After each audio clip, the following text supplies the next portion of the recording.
¿Alguna vez te has preguntado por qué el pueblo de Israel se rebela contra Dios en el monte Sinaí? ¿Qué fuerza desconocida lo llevó a alejarse de su libertador? El pueblo de Israel no solo vio las plagas que azotaron a todo Egipto, sino que fue testigo de un poder que traspasó lo inimaginable.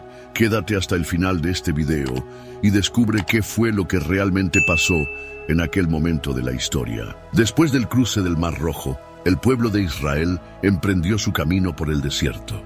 Atrás quedaron las cadenas de Egipto, las tareas impuestas con látigos, las lágrimas derramadas bajo un sistema cruel que los había despojado de su dignidad y esperanza. Lo que acababan de presenciar no era simplemente una victoria militar o una huida estratégica. Era un acto divino de redención. Dios mismo, con mano fuerte y brazo extendido, los había sacado de la casa de servidumbre para llevarlos hacia un nuevo destino. Habían visto con sus propios ojos al Dios Todopoderoso abrir el mar. No fue una historia contada por ancianos, ni un rumor de tiempos pasados, fue una realidad viva. Vieron cómo las aguas, al oír la orden de su Creador, se detuvieron, formando muros a ambos lados. Caminaron por un lecho que debía haber estado húmedo y lodoso, pero que se volvió seco bajo sus pies, como si el mismo Dios hubiera preparado un camino en medio del caos. Y cuando todos cruzaron, cuando el último niño, anciano y bestia de carga pisó tierra firme, las aguas se cerraron con estruendo, sepultando al ejército egipcio sus carros, sus caballos, sus guerreros y su opresión. En un solo acto, Dios destruyó la maquinaria más poderosa del mundo en ese entonces, demostrando que ningún poder humano puede detener su propósito eterno. El pueblo vio y creyó por un momento, la fe brotó como un manantial.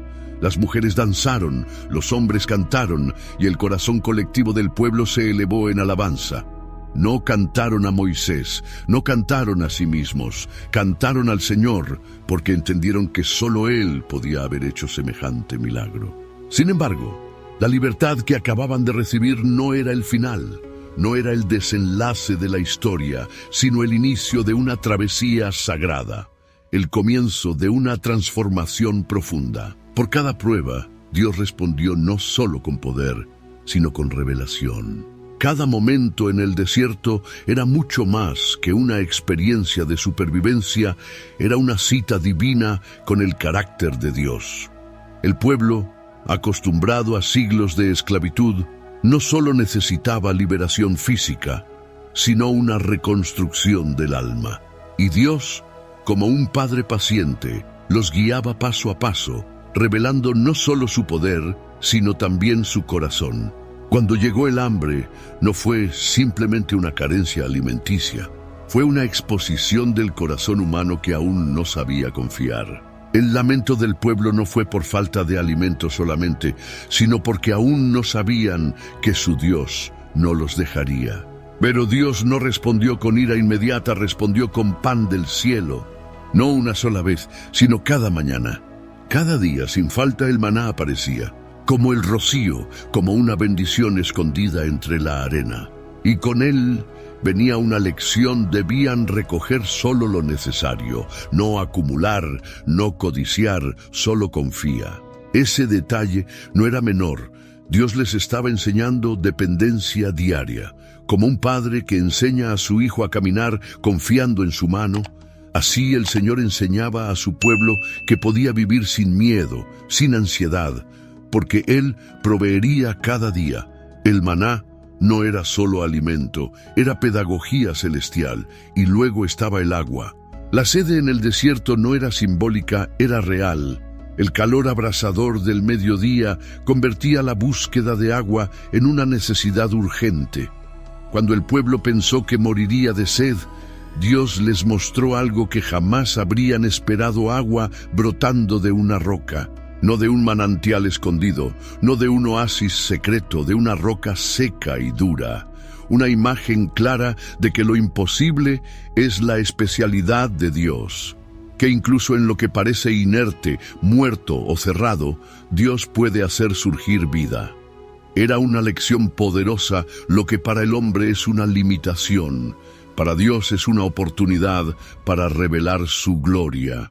Aquel momento no fue solo una solución temporal, fue una enseñanza eterna. La roca era más que piedra, era una sombra de Cristo, como más tarde escribiría el apóstol Pablo, y la roca era Cristo. Era Dios mismo, presente, fiel y suficiente. Con cada sorbo de agua el pueblo debía recordar: Dios está con nosotros y Él no nos abandonará. Después del milagro del agua de la roca, el pueblo de Israel reanudó su marcha, avanzando lentamente a través del desierto, guiados por la nube durante el día y por la columna de fuego por la noche. Cada paso los acercaba al propósito divino. Finalmente llegaron a un lugar sagrado, los pies del monte Sinaí, la montaña donde Dios había determinado encontrarse con su pueblo.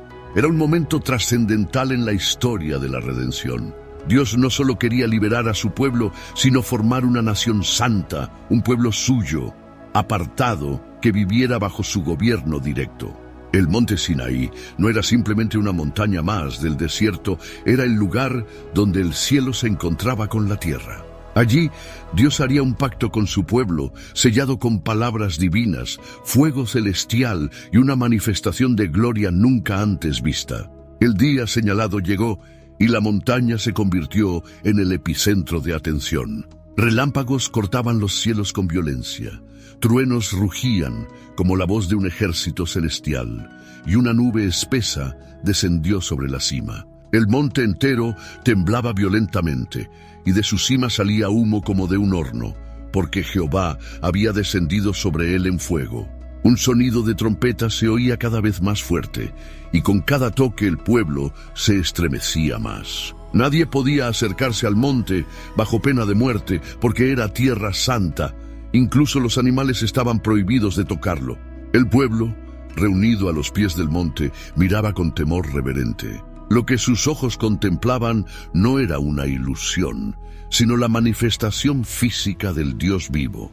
Había un silencio profundo en sus corazones, interrumpido solo por el estruendo de los cielos. Era la revelación de un Dios santo, poderoso, inaccesible por mérito humano.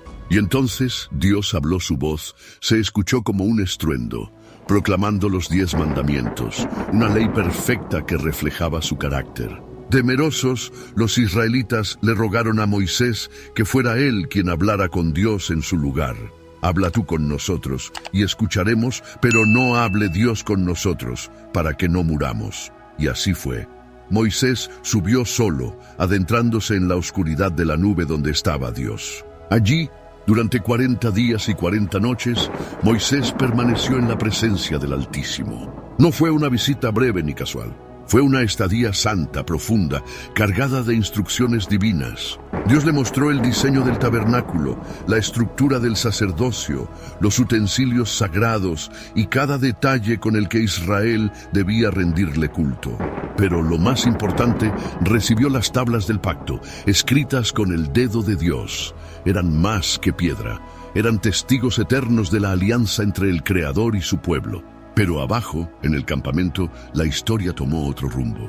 Los días comenzaron a pasar, uno tras otro, la expectativa se volvió incertidumbre. El pueblo, impaciente, comenzó a murmurar: ¿dónde está Moisés? ¿Qué fue de él? Quizás murió en el monte. ¿Quién nos guiará ahora? El miedo es un terreno fértil para la idolatría. Lo que comenzó como preocupación, pronto se tornó en rebelión.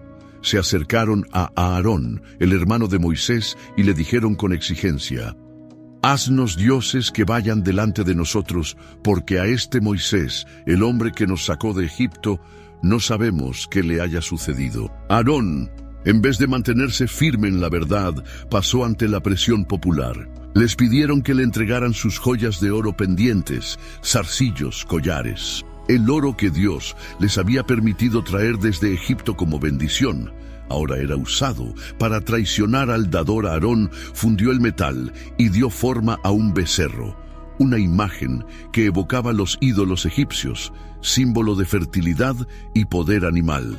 Cuando el becerro estuvo terminado, el pueblo lo vio y gritó con júbilo: «Este es tu Dios, oh Israel, que te sacó de la tierra de Egipto». La blasfemia fue total. Cambiaron al Dios invisible, glorioso, que se manifestaba con fuego y truenos. por una figura muda y sin vida. Cambiaron al Dios eterno por un ídolo de oro fundido. Aarón construyó un altar delante del becerro y proclamó una fiesta a Jehová, mezclando idolatría con religión.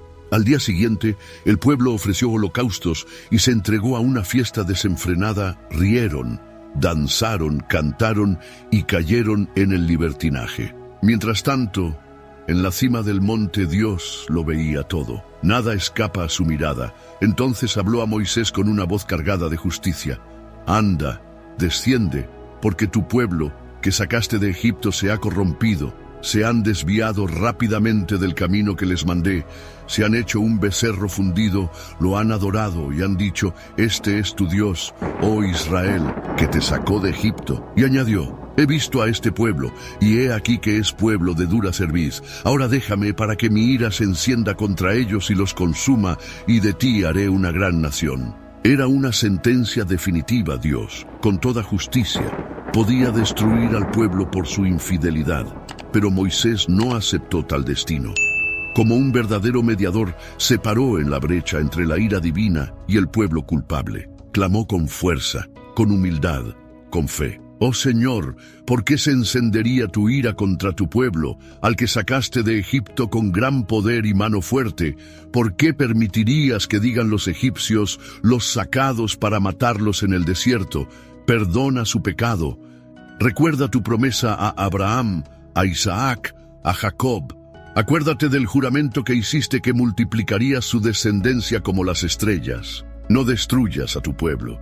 Y si no has de perdonarlos, bórrame a mí también de tu libro que has escrito. Su voz resonó en la montaña, no por volumen, sino por el peso de la entrega. Moisés no defendía los actos del pueblo, no minimizaba su rebeldía, pero apelaba a algo mayor que la justicia, la misericordia. Y el monte guardó silencio. No un silencio vacío, sino un silencio sagrado, como si el mismo cielo escuchara con atención, como si los ángeles dejaran de cantar para oír la súplica de un hombre. Entonces la respuesta de Dios descendió como el rocío después de la tormenta. He escuchado tu clamor y no los destruiré. Moisés cayó del monte con las tablas del pacto en sus brazos, pero su rostro era más resplandeciente que la piedra. No por el fuego del monte, sino por la gloria de haber estado cara a cara con el Dios viviente. Sin embargo, lo que vio al descender rompió algo más que su espíritu. El pueblo estaba todavía bailando, todavía adorando, todavía ciego. Moisés, al ver el becerro y el altar, al ver el caos y la idolatría, levantó las tablas sobre su cabeza y las rompió contra la roca. No como un arrebato de ira, sino como un acto simbólico. El pacto había sido quebrado por el pueblo antes de ser recibido. Luego tomó el becerro, lo fundió, lo molió hasta hacerlo polvo, lo esparció sobre el agua y lo hizo beber al pueblo, para que recordaran que la idolatría deja un sabor amargo, que el oro no salva y que el único Dios verdadero no puede ser moldeado por manos humanas. La travesía de Israel por el desierto es mucho más que una historia antigua. Es un espejo que refleja nuestras propias luchas, dudas y momentos de rebeldía.